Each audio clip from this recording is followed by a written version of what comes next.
Au bord du golfe de Guinée, entre le Nigeria à l'est, le Togo à l'ouest, le Burkina Faso et le Niger au nord, se trouve une nation discrète mais d'une importance historique majeure. Un pays dont le nom évoque à la fois la gloire des royaumes d'Afrique précoloniale, les souffrances de la traite négrière, les séquelles du colonialisme européen, mais aussi les espoirs démocratiques et les défis contemporains d'un peuple résilient, le Bénin, véritable carrefour des traditions, des influences culturelles et des bouleversements politiques, dont l'histoire complexe est à la fois celle d'un passé royal, d'une mémoire douloureuse et d'une marche vers l'avenir que nous allons aujourd'hui explorer en profondeur.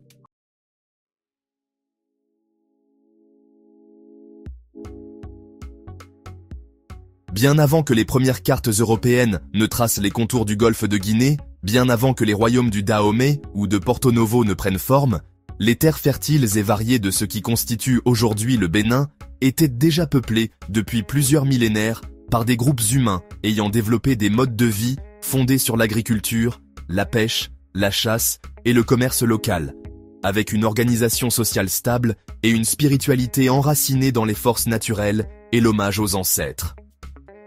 Dans les régions du Nord, les peuples comme les Somba, les Bariba et les Dendi avaient déjà érigé des villages fortifiés appelés Tata, dont les murs en terre, les tourelles défensives et les toitures traditionnelles témoignent encore aujourd'hui d'un savoir-faire architectural adapté à la fois aux conditions climatiques locales et aux nécessités de défense contre les agressions extérieures. Plus au sud, dans les zones côtières et lagunaires, se développaient des sociétés commerçantes dynamiques qui, par les voies fluviales et les pistes terrestres, entretenant des échanges avec d'autres populations africaines, participant ainsi aux réseaux économiques du continent tout en préservant des rites spirituels transmis oralement de génération en génération, qui allaient du plus tard s'enraciner dans le vaudou, aujourd'hui au cœur de l'identité béninoise.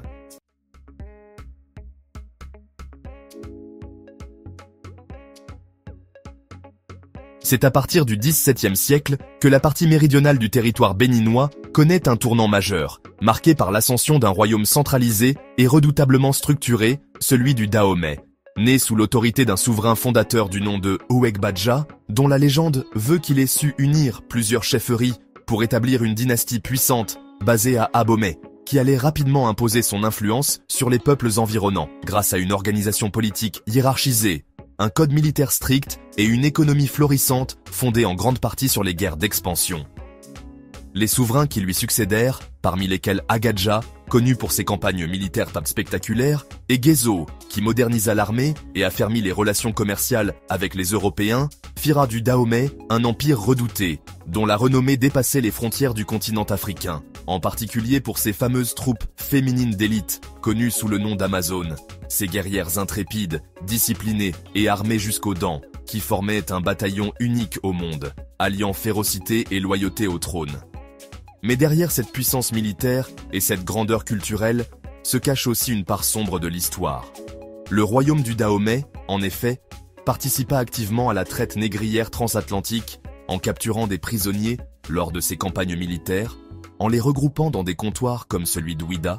et en les échangeant contre des fusils, de l'alcool ou des tissus européens, dans une logique commerciale brutale qui fit de cette région un point stratégique du tristement célèbre circuit triangulaire. Malgré cette participation à l'un des plus grands drames de l'histoire humaine, le Dahomey développa parallèlement une richesse artistique et architecturale impressionnante, comme en témoignent encore les bas-reliefs colorés, les toits à pignons et les symboles royaux gravés dans les murs des palais d'Abomey, véritable chef-d'œuvre de l'Afrique précoloniale, aujourd'hui protégé par l'UNESCO.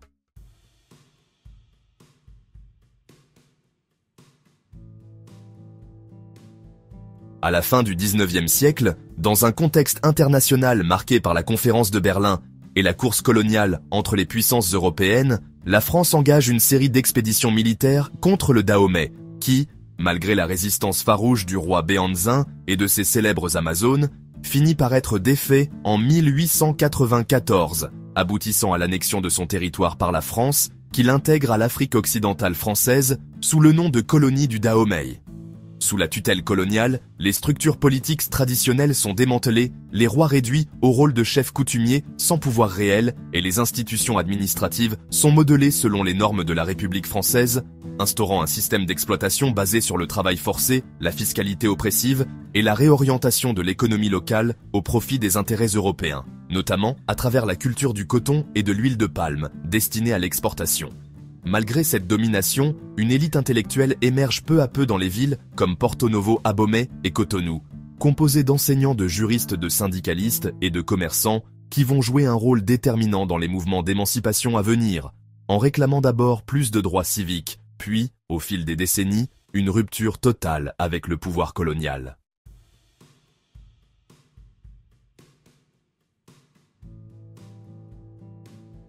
C'est dans ce contexte d'effervescence politique et d'aspiration à l'autonomie que, le 1er août 1960, le Dahomey obtient son indépendance vis-à-vis de la France, avec à sa tête une classe dirigeante issue à la fois de l'élite traditionnelle et des intellectuels formés dans les écoles coloniales. Mais rapidement, le pays est confronté à des tensions internes liées aux rivalités entre régions, aux divisions ethniques et aux luttes de pouvoir entre les figures politiques de Porto Novo, Abomey et Parakou, plongeant le jeune État dans une instabilité chronique ponctuée de nombreux coups d'État militaires. Cette situation culmine en 1972, lorsque le commandant Mathieu Kérékou prend le pouvoir par la force et impose un régime à parti unique fondé sur l'idéologie marxiste-léniniste, dans lequel toutes les activités politiques sont interdites, à l'exception du Parti de la Révolution populaire du Bénin. Tandis que l'économie est nationalisée, les syndicats placés sous contrôle et l'opposition réprimée, dans une volonté de rupture radicale avec le modèle colonial et capitaliste.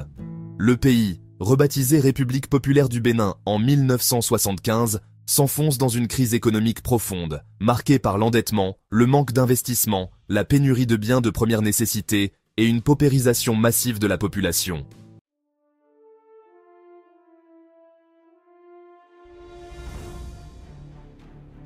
Face à cette situation désastreuse, conjuguée à l'effondrement du bloc soviétique dont le Bénin dépendait idéologiquement et financièrement, une dynamique inédite voit le jour en 1990 avec la convocation d'une conférence nationale réunissant toutes les composantes de la société béninoise, y compris l'armée, les représentants religieux, les partis politiques, les syndicats et les mouvements citoyens, dans le but de refonder le contrat social du pays et de restaurer l'état de droit. Cette conférence marque un tournant historique, car elle aboutit à la fin du régime de parti unique, à l'adoption d'une nouvelle constitution démocratique, à la reconnaissance des libertés fondamentales et à l'organisation d'élections libres en 1991, qui voient l'arrivée au pouvoir de Nicéphore Soglo, ancien fonctionnaire international, élu démocratiquement à la tête de l'État, ouvrant ainsi une ère nouvelle de pluralisme, d'alternance politique et de gouvernance participative, qui fera du Bénin un exemple de transition pacifique en Afrique.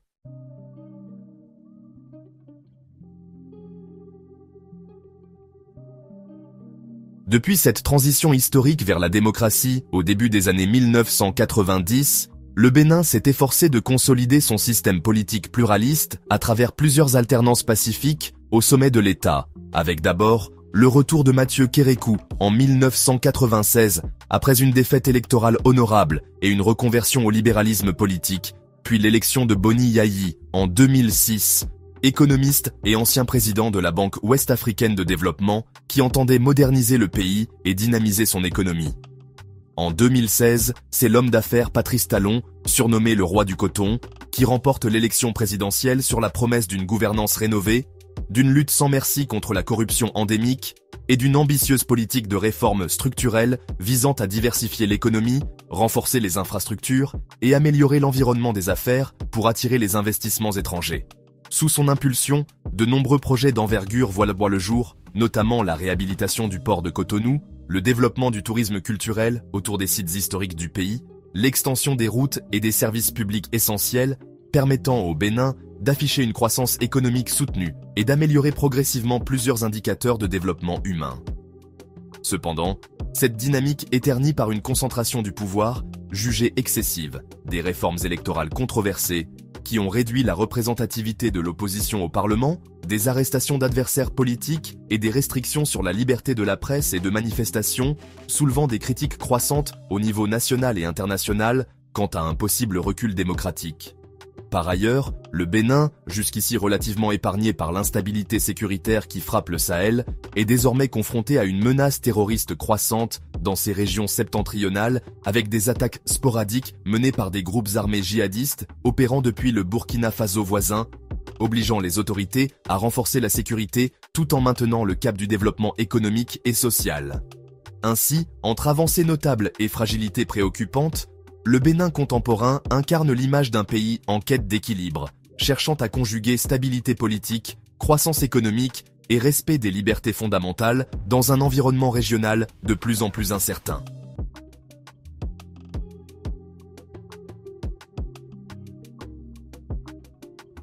Au-delà de ces défis politiques et économiques, le Bénin se distingue par la richesse et la profondeur de son identité culturelle, façonnée par des siècles de traditions, de croyances et de créativité artistique qui continuent de vivre et de se renouveler au cœur de la société béninoise contemporaine. Berceau historique du vaudou, une spiritualité ancestrale souvent méconnue ou caricaturée en dehors de l'Afrique, le Bénin célèbre chaque année, le 10 janvier, la journée nationale des religions traditionnelles, au cours de laquelle prêtres, initiés et fidèles se réunissent dans des cérémonies hautes en couleur à Ouida, Porto Novo et dans de nombreux villages pour honorer les divinités, les ancêtres et les forces invisibles qui rythment leur existence quotidienne. Cette reconnaissance officielle du vaudou témoigne non seulement d'une volonté de préserver un patrimoine immatériel essentiel à l'identité nationale, mais aussi d'une capacité d'ouverture et de dialogue entre différentes confessions dans un pays où le christianisme, l'islam et les religions traditionnelles coexistent en relative harmonie. Sur le plan artistique, le Bénin a donné naissance à des figures majeures de la culture africaine et mondiale, à commencer par Angélique Kidjo, chanteuse engagée pour les droits humains, la paix et l'émancipation des femmes, dont la musique transcende les frontières et puise autant dans les rythmes traditionnels béninois que dans le jazz, le funk et la pop internationale. Dans les arts plastiques, des artistes contemporains tels que Romuald Azoumé utilisent des matériaux recyclés pour interroger les problématiques sociales, environnementales et identitaires, participant à faire rayonner le Bénin sur les scènes culturelles internationales, tout en renouant avec l'esprit d'innovation et de résilience qui caractérise profondément l'âme béninoise.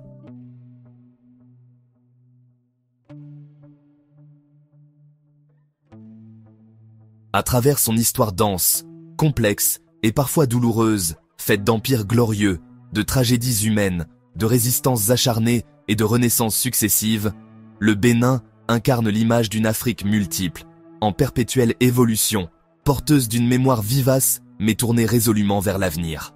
Fort de ses traditions spirituelles, de sa créativité culturelle, de son expérience démocratique pionnière et de la détermination de son peuple à surmonter les obstacles, le Bénin continue d'écrire son destin au croisement de son passé royal, de ses luttes d'indépendance, de ses défis de développement et des aspirations modernes d'une jeunesse avide d'opportunités et de changements. Ainsi, entre fidélité à ses racines ancestrales et ambition d'occuper toute sa place dans le concert des nations du XXIe siècle, le Bénin se tient aujourd'hui debout, fier et prêt à relever les défis de son avenir avec courage, sagesse et espoir.